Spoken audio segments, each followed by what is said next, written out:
Tubahaye ikaze mwebwe mwese mukurikiye Ibihe TV show. Turabasuhuje aho muherereye mwese ku migabane y'isi itandukanye, abari Amerika, Canada, Australia, abari muri Afrika, by'umwihariko abari iwacu muri Congo ndetse n'abari mu bihugu by'ibiyaga bigari.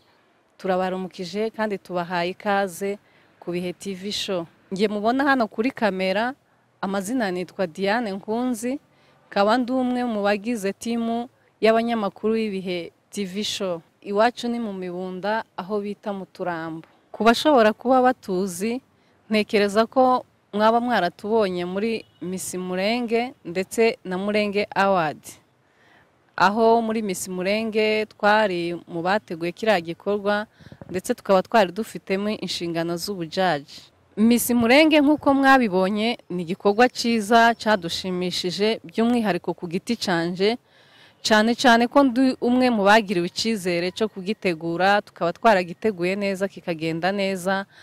Nkaba nari mfitemo inshingano z'ubujaji nk'uko nari mbibabwiye, ariko icyadushimishije kuruta ibindi nuko nukubona umwana w'umukobwa w'umunyamurenge yigirira icyizere, akitinyuka, akabasha kwiremamo icyizere, akumva ko nawe ashoboye, bakaza mu guhatanwa cyangwa se bakaza muri ayo marushanwa. Mukaba mwarabibonye ko byagenze neza, hariho amabitwaye neza kandi babasha kwegukana ririya kamba rya Miss Murenge. Nanone kandi nkaba ndi umwe mu bari bari gutegura Murenge Award, aho nari nahawe inshingano zo gushikiriza ibihembo ababashije gutsindira Murenge Award. Mboneraho no gushimira Papa Legend ku bikorwa akomeje gukora bizamura impano z'urubyiruko rwacu. Intego y'iki kiganiro ni ukubagezaho ibyo tuzaza dukorera ku Bihe TV show. Nk'uko mwabibonye, mugenzi wanje Makire yabasobanuriye ibiganiro tuzaza dukorera kuri iyi TV yacu, ari nayo yanyu, ari nabyo nanje ngarutse kugira ngo mwunganire mu kubisobanura, kugira ngo mubashe kubyumva byimazeyo. Ku ikubitiro ibituraje inshinga ni ukuganira n'amakupure cyangwa se abubakanye ingo.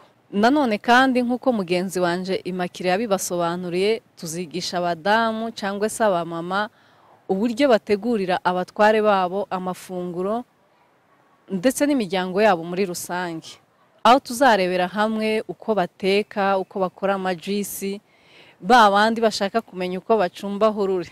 Nta handi muzabimenyera ni hano ku Bihe TV show.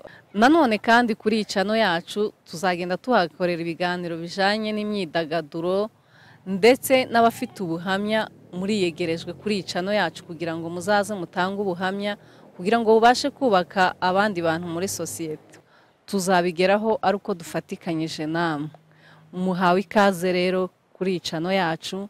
Abafite ubuhamya, abafite ibiganiro bifite icyo byungura abandi, muri yegerejwe kuri icano yacu, kugira ngo mutugezeho ibyo biganiro bibashe kutwubaka. Nanone kandi reka tubasabe gukora subscribe. Ikiganiro nikikunezeza, ugihe mugenzi wawe, ukore share na like, uzaba uduteye inkunga ikomeye cyane. Dusoza rero, reka mbashimire mu izina rya timu Ibihe TV show, mbasezeranya ko muzakomeza mubona ibiganiro byacu uko bizagenda bikurikirana. Murakoze, murakagira Imana.